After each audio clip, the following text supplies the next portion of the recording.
Rodney Folsom, been native of Greenville here, and welcoming everyone back for the annual Seaplane fly-in. I've been flying since I was 16. I grew up in the flying business. My father started Folsom's Air Service back in 1946. The first banquet was held in Folsom's hangar. We had lobster and something else. 33 years ago, a group of guys, local guys, got together and decided to have a little fun. It was a quiet weekend around Greenville normally, weekend after Labor Day.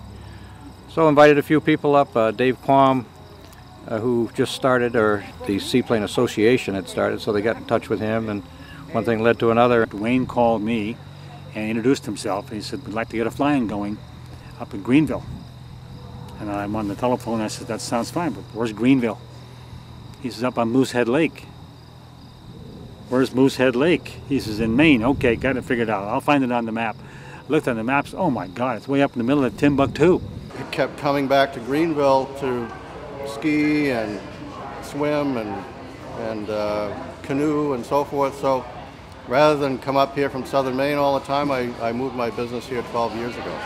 And it's been great, and I've been coming to pretty much all of the fly-ins since the second one. Tom Baum and Phyllis. He was here 2 years ago and enjoyed it very much. We saw him dropping grapefruit. It was bombing with grapefruit. We wanted to see what was going to happen again this year. Bombing with grapefruit? Right. They was dropping grapefruit and trying to come close to a target.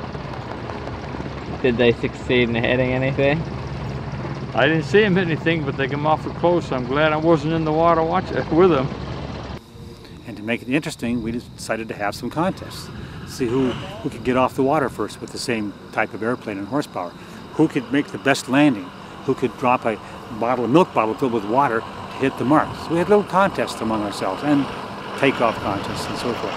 And it was fun to do, and the word got out. So the next year, more people came, because it was a gathering of a clan of people interested in the fly-in. It's the nicest gathering of seaplanes, really. I mean, it's fun. It's an incredibly beautiful lake. We've been out flying this morning up to Kineo Rock and up to the other end of the lake, and it's probably what Lake Winnipesaukee looked like 100 years ago, because it's so wild. And my friend and I just flew alongside an eagle a couple hours ago, and really it's just incredibly beautiful. That's my main reason for coming up.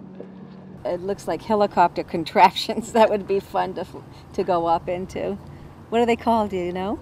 Parasailers, hang gliders, ultralights. They have a special category just for us because we take off so quick that the regular seaplanes don't really want to challenge us. And it's pretty controllable for the spot landings and everything, so we will run in all the contests. The town is filled up with people.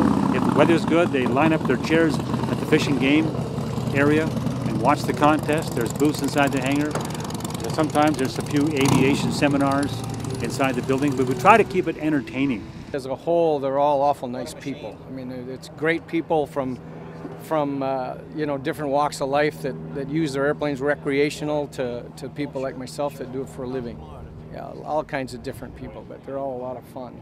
They're from all over. Actually, people over from Europe also come. It's the seaplane community really is a fairly small community, so people travel quite great lengths to get here. Australia, Germany, England, yeah, basically all over they come, but primarily the Northeast, and some from, and a lot of Canadians come here.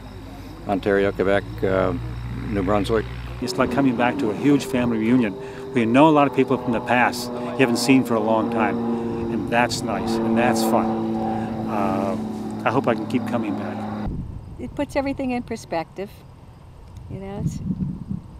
I think sometimes you're just admiring the view and you don't think of anything else but just the beauty of the nature. The sunset, if you happen to fly at sunset. I guess I'm more in it for the flying than the fishing, but fishing gives me an excuse to go somewhere. Fly fishing. Yeah, fly fishing, exactly. So do you have some secret lake spots that not many people know about? I do. I try to find more, but yeah, I have some good spots out there. But I keep hush-hush. I know you can't know where they are. Everybody's got their favorite spots, you know, but it opens up so many untouched lakes that you can get good fishing about anywhere, you know. It's a lot of fun. No. Mark, He wants the airplane. He wants his first lesson. Like riding a bicycle, I've grown up with it, so I've always been around airplanes and flown airplanes. So just a little boy looking at airplanes and drooling, and took some lessons and kept going with it and started flying commercially in '67. I just do it so much, I'm just kind of used to it. It's like driving a car to me, just with a better view. So, I don't know, I grew up around airplanes.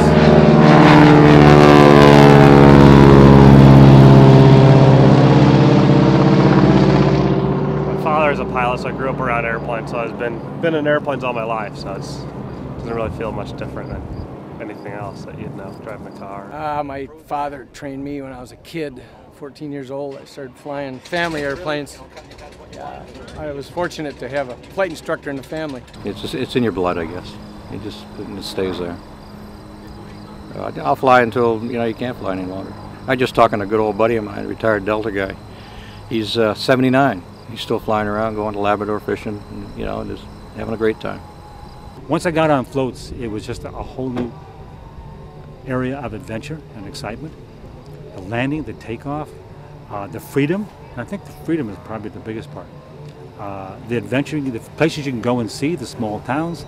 I used to fly through Canada and land on the Ottawa River in a small town and meet people that come down to give me hands. I could get gas, and I'd buy them a hamburger for helping me out. I met so many people that I wrote their phone numbers and names on my aviation map, that if I go back that way, I could call them, say I'm coming to visit. You kind of feel kind of free, you're not restricted, and you get in the air and you just do it, especially seaplane flying or helicopter flying back in the woods and in the bush. You kind of doing your own thing. See the big picture. And I always enjoy when I'm flying above a lot of bad traffic, since I know I'm not in it and I can sail right across it. I'm coming down home the Hudson River, flying. I'm kind of tired. I'm looking around. There's a whole group of people waving like crazy at me. I said, well, it looks like a party. So I went around, looking around, waved my wings at somebody, and they're waving back, and they're like doing this, come on in. So I would land at a lake, and the groom would come down, the bride come down, and I said, just get married. He says, I'm here to take you for a ride, for your wedding gift. So pretty soon, I'm in more pictures and family wedding pictures than the darn groom is. So I told the bride, get in, take you for a short ride, and see if you enjoy it.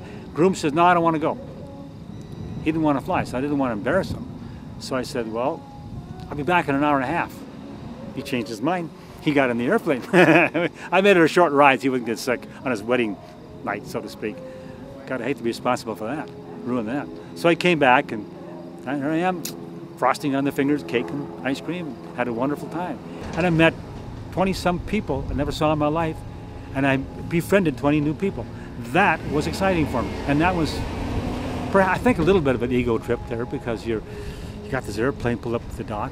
So at that point on, I started landing at lakes that you could land on when I saw a wedding, because that meant cake and ice cream. I have people come and tell me that if man were meant to fly, he would have been born with wings, and they're going to stay put on the ground. But I have always been attracted to flying. Oh, you always want to test the unknown, and I mean, if you're on ground, you want to be in the air. If you're in the air, you want to be on the ground. I mean, it's just one of those human nature things, If you're flying, you want to go higher.